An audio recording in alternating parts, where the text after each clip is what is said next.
Welcome everyone to another edition of Tim Talks. As we are rolling the video again, and that's okay.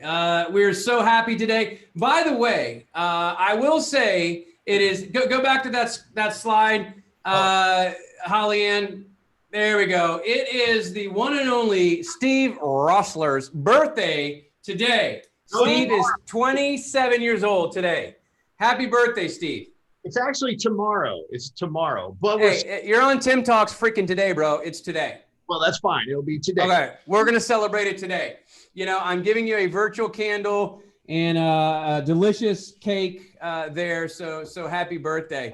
Oh, thank you. Awesome. So happy. You know, part of what the reason we started Tim Talks way back in March, actually just got done filming a couple sessions for several conferences coming up. You know, we've learned a lot. We've learned a lot since March. There's a lot of dealers out there that are trying new things as they try to look. The car business is phenomenal right now. People were running out of inventory. Now we're getting inventory. Nearly every dealer group that I talk to is making record net gross profit. Net variable profit is up all over the country, but it's because we're trying little things and stuff that we're not really comfortable with, but we're figuring out that it works. And that's the story that we're going to tell today on Tim Talks with Steve Roeссler at DriveCentric and the team at the Capital Group in beautiful Oregon. We have Denny on, and we also have Kyle on, and we want to talk today.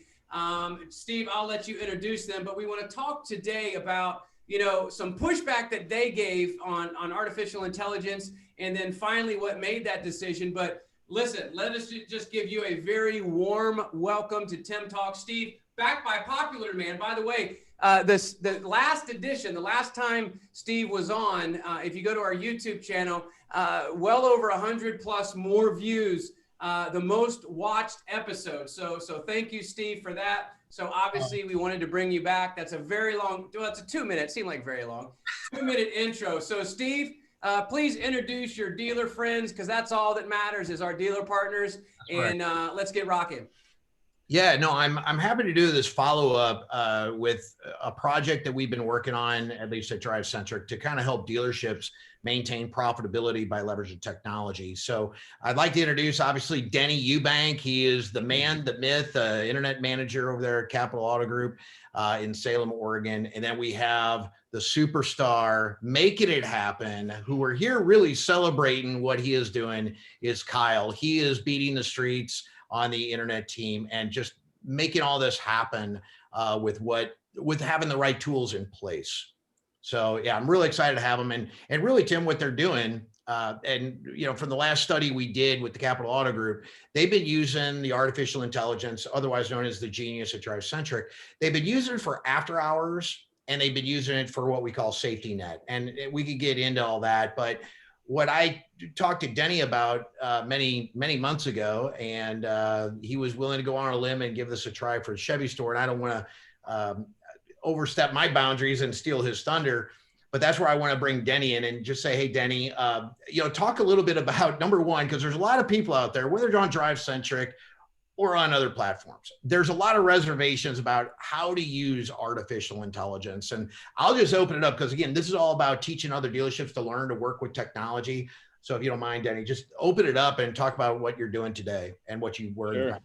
Sure. So the first thing I'll do is comment on how you opened up. I would never call it a genius. It's an AI, but it's great.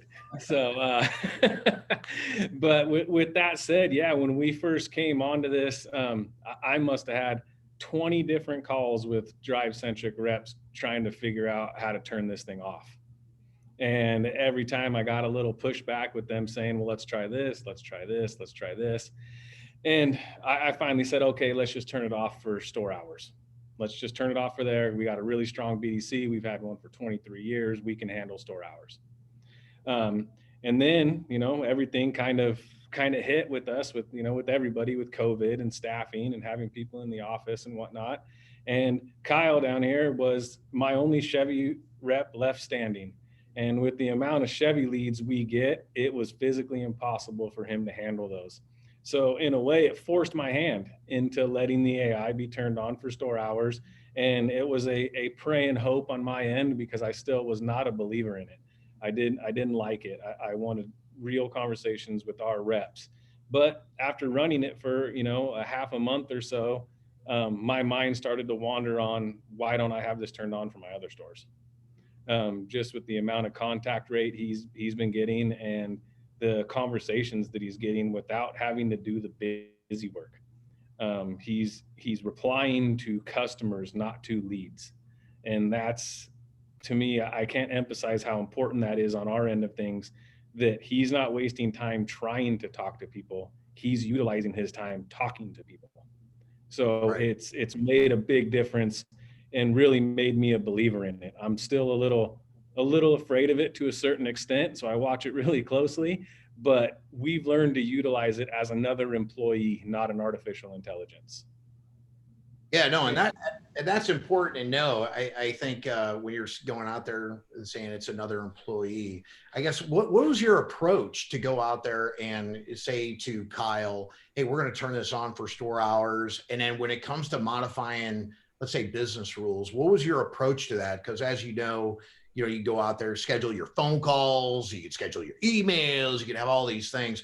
But what is really your approach? Because I mean, one of the things that you do very well, Denny, at your store is you're an activity-based store versus doing the task mode. Mm-hmm. Maybe you can go out there and just educate, Tim's audience a little bit about your approach to those two things and how you leverage the AI from a workflow perspective. So with the AI, I'll start in the beginning with getting Kyle on board with it, right? Because every single rep I've talked to about this, they're scared of losing money. And that was their biggest deal with the artificial intelligence. So I sat down like I do with everybody, and I'm a manager, and I was on TIMTALKS before, and I told you guys this before, that I allow people to work their own flow. I let people do their own thing as long as there's production and activity happening. So I didn't dump this on Kyle as this is what's happening. I sat down with Kyle, had a conversation with him about it, and said, hey, do you feel like you need help? And in the beginning, I don't think he even knew what I was talking about, because I think he was thinking I'm going to hire another person. I said, do you need help? And I just wanted to see where he's at. And he says, yes, I need help. I got too much going on. I can't get to my tasks. I got to do this. And I said, well, what if we turn on artificial intelligence for you? And at first, Kyle was, like, well, I've never had a problem with it, but how's that going to work? So then we sat down and we had a conversation with Cody there at Drive about exactly when the AI would be replying and how it's going to reply. In the end, what I'm trying to say is I made it very comfortable for Kyle to have this transition. There was no gray area. He knew exactly what was going to happen. He knew when the AI was going to be responding, how the AI was going to be responding. That way we can game plan on our end to know how to utilize it and become like another employee instead of fighting with it, what it's been in the past. Yeah. And then, and then the second point about the tasks. So Kyle probably in the room right now, and why he's leading the room is because he's rarely doing a task just to do a task. When he's doing a task, it's communicating with the customer, because our artificial intelligence, what we call Amy or Emily here, Emily has already broken the ice with the customer and got them talking.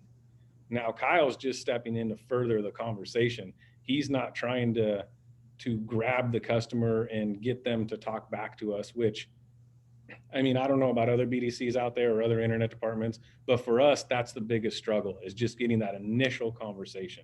And so if you spend 3, 4, 5 days trying to get an initial conversation, your reps get burnt out and they don't want to do it. But if every time Kyle looks in there and he's like, say, hey, Emily had a conversation with this person, let me take over and close them. It just makes his day a lot easier on his brain, because now he's conversating with people and not just pounding away at tasks. Yeah, I'm interested to hear from Kyle. Kyle, what did you, when Denny came to you with this, and what was your first, how did you feel? What was your first thought? And then kind of tell us your story of the progression on, oh my gosh, because none of us like change, but you did need help because of what was going on. So let's speak to maybe your mindset on what your expectations were, and then at what time were you like, holy crap, this is actually working, and it's working really well. Can you kind of take us through that story, Kyle? Yeah. So my first worry was like with the AI before, it's going to say something dumb, it's going to say something off the wall. I mean, it's still an artificial intelligence. It's still learning what responses are out there. And do I want to talk to angry customers all day? And that was my biggest worry right off the bat. And so I watched it just like a new employee, you know, watching all the messages coming in, being really paranoid about it. But when I saw the leads coming in and her getting response to them faster than I was getting response to them, it started turning like, okay, there's something here. And then when even the conversations that didn't go well were getting easier to close, because just getting used to talking to people that are actually talking to us rather than, hey, you know, you sent us a lead 5 days ago. Are you still looking for a car? Please call me back. That's why I really started to notice turn, because everybody that I was talking to was, even if the conversation didn't start out great, they were talking to us, and I was able to get it turned into something and got a lot more people through the door. The first weekend was huge. I couldn't believe how crazy that first weekend got with it. Let me jump in here. I got a really good story about one of those. So Kyle was off. I'm answering leads at like 9 o'clock at night, checking stuff out, you know, and this customer came through, and it was just perfect because Emily doesn't have feelings, right? So this customer is really mad at Emily. And I said, you know, I'm sorry about Emily. I'm going to go ahead and address this with her and make sure she gets better, but I'll take over from here. So I threw her under the bus, and they loved me for it. So it was old school. That was a little old school there, Denny. Hey, you know what? I'm going to go fire this guy. I'm going to take care of you. No, I'm sure it wasn't that extreme. Hey, we actually have a question. Colleen and Kyle answered a little bit of this, but I'm curious too. Colleen writes in, she says, when you start using AI, how did you start it? So meaning, when do customers see it? How did it look? And now that you've had it in place for some time, how does that look? So has anything changed? You know, customer is an email lead. Is it a GM lead? Or I mean, kind of explain that on how it looks when it comes in. I know you don't have pretty pictures, but kind of walk us down that path. All right. So here, let me, you can jump in, Kyle, here just a second, but let me get into that. What we're doing now basically is, if it works perfectly, which nothing does, right? But for the majority of the time, Kyle's responding to messages, not leads. Yeah. So anybody that That's has huge. a message. Say that again. Say that again. I said Kyle's responding to messages, not leads. So a lead response is basically you're doing the work of an artificial intelligence if you're responding to every lead, because you don't have contact yet. So what changed for us in that question, if I'm understanding it right, is our approach to what a lead is. A lead starts when the AI has conversation. Now the lead has begun. That's kind of the biggest culture change for us. So if you were giving a tent revival right now, I would be at the altar, because that is what I have exorcised the demon. I'm telling you right now, that is what we have been preaching for 6 years. I don't give two flips about a regular lead with a name and email, name and phone number. I looked at them. You can go to any third party, fourth party, 10th party site and buy a bunch of leads. They don't matter. When you jump in and have a conversation, a real live conversation with a consumer, and Steve, you and I have talked about this, and why I don't get it. And it's so, and kudos to you, Denny, kudos to you, Kyle, for doing this, because you know what? We're in a season in the automotive space that businesses is good.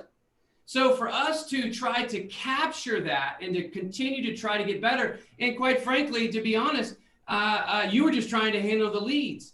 But when you have someone that's having a conversation, instead of, and Steve and I were talking about this yesterday, instead of looking at the book and say, okay, they sent in this lead, that requires this template. Let me look that up. Let me send that response. And the book says I got to, no, they're having a conversation with you. Have a stinking conversation. When you talk to customers like your friends, your neighbors, your friends at church, your friends at school, they come in and they buy from you. Why it's taking dealers across the nation so long to understand this. And Kyle, when you have a simple conversation, you have a simple conversation.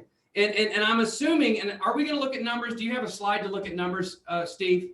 Well, I was going to show the, maybe if you can put up the process as far as getting the AI engagement. This was a good illustration that Denny kind of gave me the framework on, that maybe we could show the audience and maybe take it down the path on, you know, when the AI gets engagement. And then Denny, you could speak to this as far as here it is right here. So if the AI gets engagement, Denny, and even Kyle, jump in here. Give us your thought process. So if the AI gets engagement via email, like what do you do? Text, if you do. And then if you don't get any engagement, what do you do? So tell us your process there, Denny and Kyle.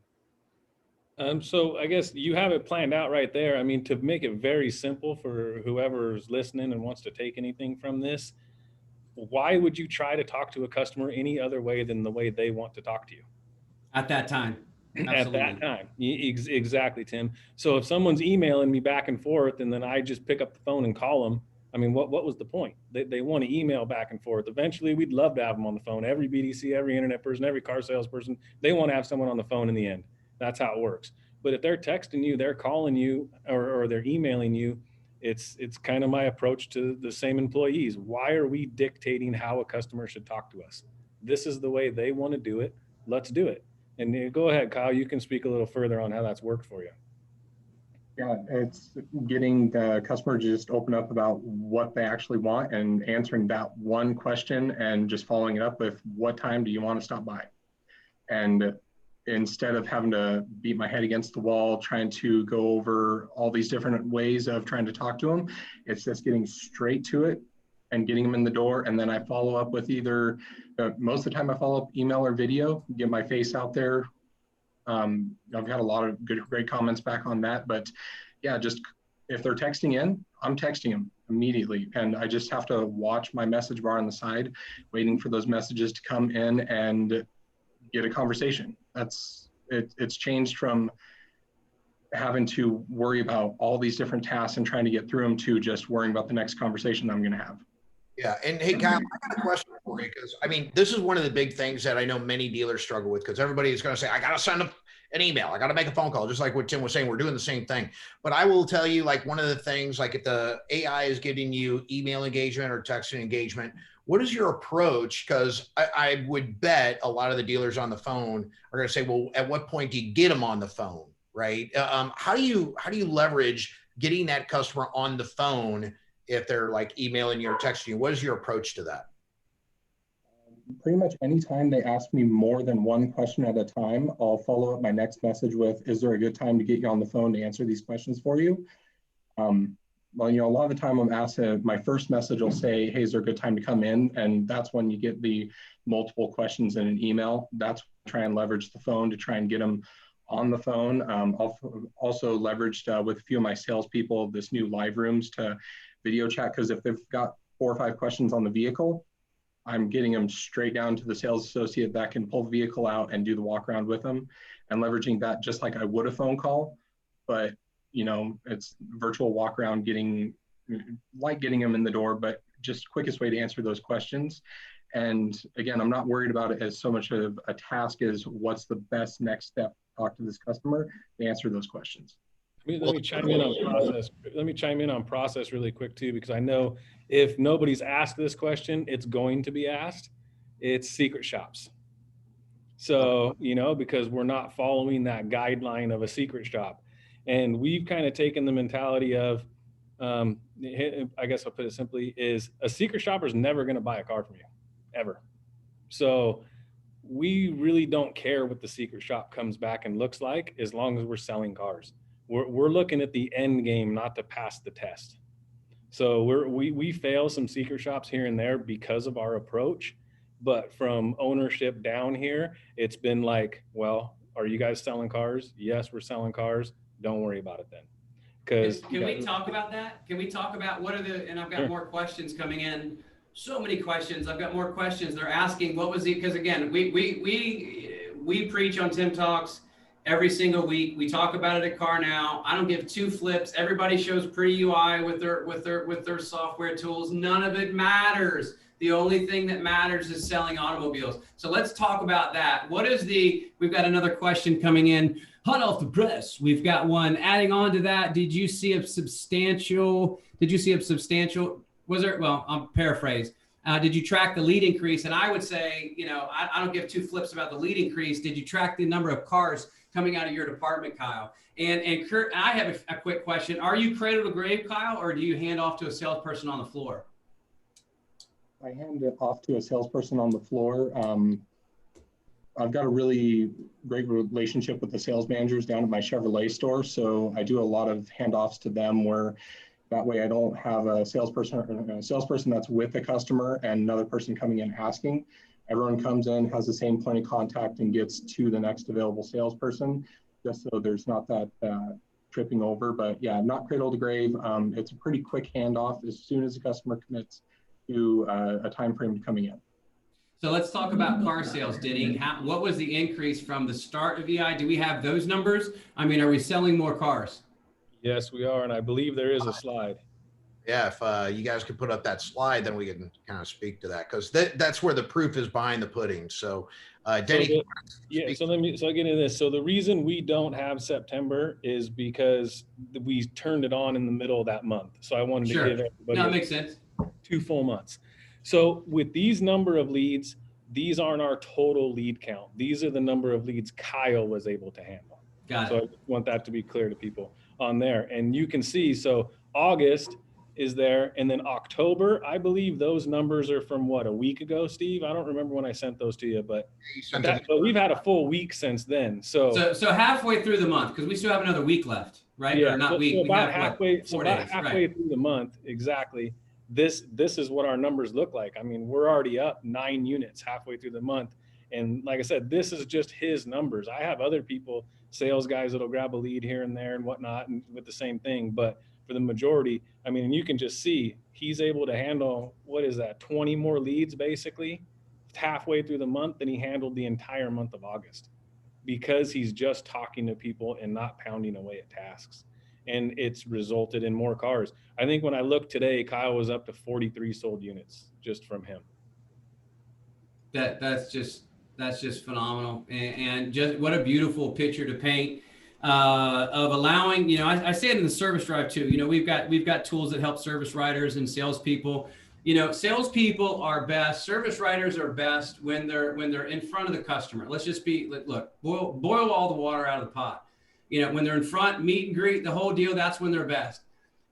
If we can continue to partner with tools like DriveCentric, and you're partnering with your vendors and they're allowing the tool itself to touch more people, because look, 99% of everybody, driving sales did a study, it's still the same. 99% of everybody that goes to a dealership via an internet lead or into a dealership in person expects to have a bad experience. So when they're answered immediately, you're just giving yourself more opportunity. I mean, these are one of the things that, nobody can debate with me. You're not going to win.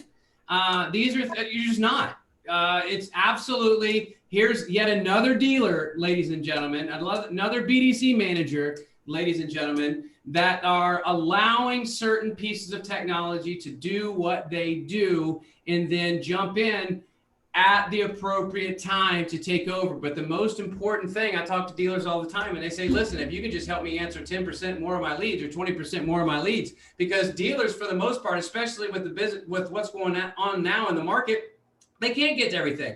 But this allows Kyle to be more efficient and execute and give more people that white glove customer experience, because he basically has Emily as a, it's like a Batman and Robin. I'm not sure who's Batman and who's Robin, or maybe it's Wonder Woman since her name's Emily, but we'll just leave it at that. But just phenomenal. Here, let me, I want to follow up with this question for Kyle, because Kyle and I spoke last week. I just was so happy that,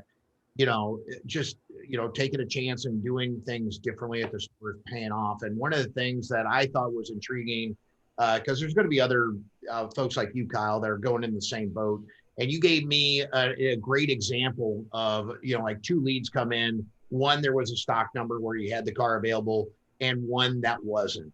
So I think this is a real good example for other people who have that same scenario. How has leveraging technology enabled you to maybe schedule 2 appointments or work those leads? Tell that story if you would. Yeah, so on the average morning before the system went in place, I'd have, say there's 9 leads on the clock sitting. I have to try and worry about getting all 9 of those leads answered, and which one I'm going to spend more time on is the one that I think is easier, picking the low hanging fruit. But now, say she's got 4 people engaged, I don't care if the car's here or not. I'm having 4 really good conversations because I've been able to dedicate, the first 2 hours of my day just to talking to people that are actually involved and engaged with our system. Yeah, that's what I mean. And so when you're working the one that you want to do, what's happening behind the scenes, or how are you researching the other cars and things of that nature? Or what's your mindset with that? Yeah, so a lot of the time I'll just sit and I'll watch the conversation as it happens with Emily, and I'll have the stock number pulled up. I'll have my GM backend pulled up, trying to figure out, okay, what day is this supposed to be here? Why are they after this one? Do I have one in stock that looks like it? And then by the time I'm ready to jump in, I have all the information ready to go, and the customer doesn't get to their objections. It's, oh, you've got one. Oh, you've got this. Oh, I can be there. Are you open this afternoon? And just so what I would conversation. What I would say to that too is we kind of use it like it's a phrase that I've been talking with about, Matthew and Brian here a little bit, is desk managers desk deals, right? Well, BDC reps that have their own assistants as Emily or AI, they're tabling the deal. They're able to do the research a manager would do in the background in order to provide that customer with relevant information when he does step in for the artificial intelligence. So Kyle's been able to table deals all day long, every day, instead of trying to make contact. There you go. Listen, guys, we have a product called Convert now, and we saw very similar results when we took over. Again, not debatable. You're not going to win. We took over CTAs like get ePrice, schedule a test drive, pre-qualify, things that normally threw up forms for dealers to set or for customers to fill out. When we did that, we started with 9 stores. We saw 129% increase in lead conversion. Now that we have several thousand stores live with that tool, we're settling in about depending on the month, 60-70%. Guys, when you make it easier for customers, when you respond to them and take the friction out of it, they respond. They wrote it in a book a long time ago, do unto others, right? So when I'm being as real as I can. We try to make it so hard. We have so many businesses so good right now, thankfully. And when you can cast a wider brush across and touch more of your dealer or more of your customers in such a way, it again, not debatable. This is good stuff. Steve, you had a couple other things you wanted to share with us, I believe. Well, I really liked the other conversation I had with Kyle. And Kyle, I mean, like I said, it was just kind of cool. Just you're in the weeds, right? And so you using this product. One of the things that I think a lot of people always talk about, I know Denny brought this up earlier, is throwing like the AI under the bus, which isn't a bad deal, by the way. If she's not there, she doesn't have feelings, right? But you said something that I thought was really cool is you bring in the AI as your assistant, depending upon how that conversation goes, or as a partner. Can you explain to everybody at what point, like what's in your mindset on whether she's your assistant or your partner on that particular conversation? Yeah, so I always look for a few keys. Is the vehicle here? Is she telling the customer a wrong piece of information? If she's done something like that, especially if it's overnight, she's my assistant all day long, because now they can trust me a little bit more to provide a better piece of information. We had a customer that was trying to schedule time to come in and see a vehicle that hadn't even been built by GM yet, but it's on our website. The AI responds, hey, that vehicle's here and ready. So I jump in, actually got them on another vehicle. But by saying she's my assistant, they lead into talking to me, and they don't try and email back to her because they don't like something I'm saying. They trust that I'm the person that's going to get them the information. But if, especially during like off hours, if she's having a good conversation with somebody, hey, I'm her daytime sales partner. She asked me to reach out to you and address some of these questions. And then it's not somebody else taking. They don't feel like, when they come into the dealership and they get turned to another salesperson, that they're just getting handed off. They feel like, okay, this is the process. I'm being handed off to the right person. They don't think that they're just being stolen away. And this person's going to get us the information that we want. And that's when I'm the sales partner. Tim or Steve, do you guys got anything you want me to answer really quick? I got to get going. I got another call. I got to jump. I just have a comment. Based on, I just wanted to thank you. I know you have to go, but talking to Kyle now, you having the ability, you taking, look, a lot of dealers out there may, once the AI says a car is there and it's not, says something, may get quick to anger and say, rip this out of my dealership. You guys instead used it as an opportunity to, Kyle, look, on Monday, I can review all the game film of Sunday's game. You already got the game film. This is what happened. This is what she said. This is what they feel. You have the ability to run the right play because you're looking at the game film. So kudos to you, Denny. I know you got to jump. You have another meeting. We're going to close out with Kyle here in just a few minutes. And just thank you and congratulations on all the success. All right. Thanks, guys. It's a pleasure being on, Tim. All right. Thank you, sir. As we land the plane, Brian Toole says we got another question coming in, or maybe this is a comment. I really like the human element of how they're using AI. It's a combination that makes it work.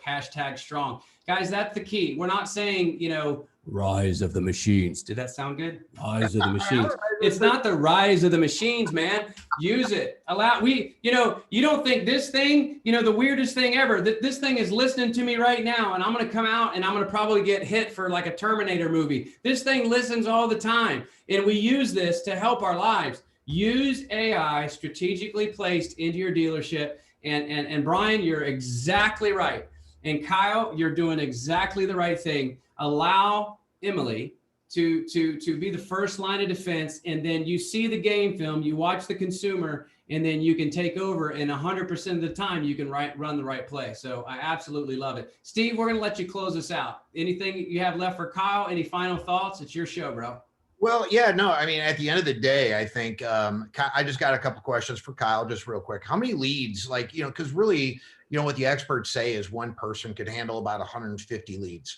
With you leveraging, and you're obviously surpassing that number, leveraging technology, how many leads do you feel like you can handle and still be effective? I mean, and I know it's too early to tell, but you're on 240 right now. What's your thought process? Because that's one of the things I'm kind of curious too for the audience.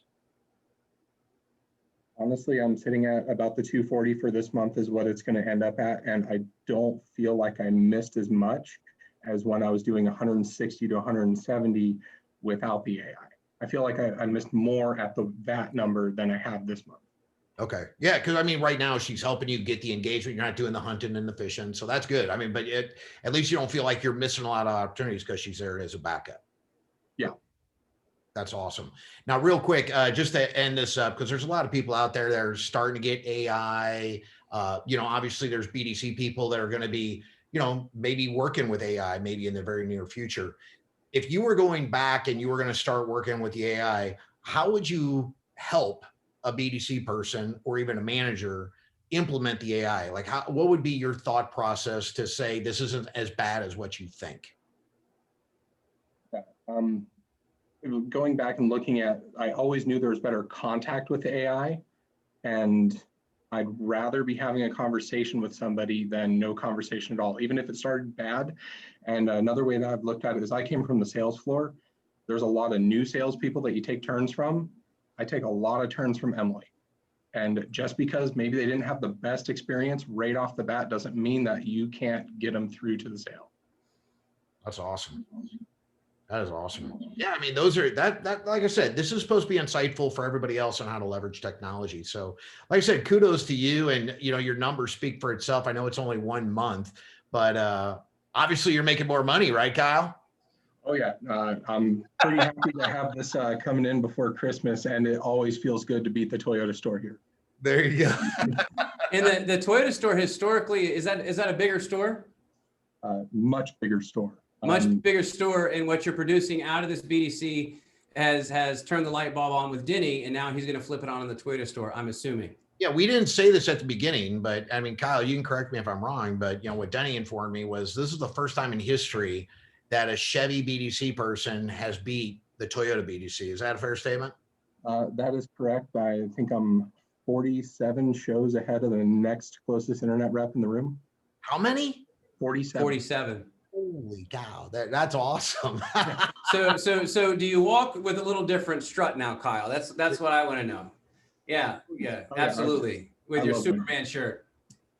That is phenomenal. That is phenomenal. Listen, thank you guys so much. We want to continue to bring you real dealers, real life situations, real stories, not made up, not pie in the sky junk. What's happening when the boots meet the pavement, and what's happening when we actually have to put pen to paper and sell automobiles. Kyle, thank you so much. Steve, as always, you've become a dear friend of mine. We have, by the way, Steve, DriveCentric, and maybe we will someday, and Carnow has no strategic partnership. Maybe we should.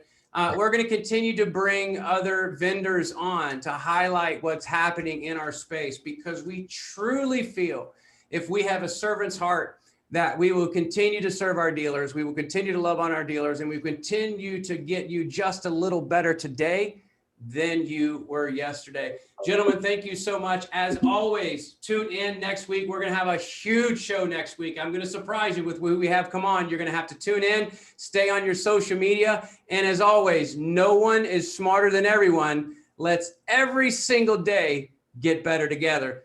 God bless you guys. Thank you so much. We'll see you next week.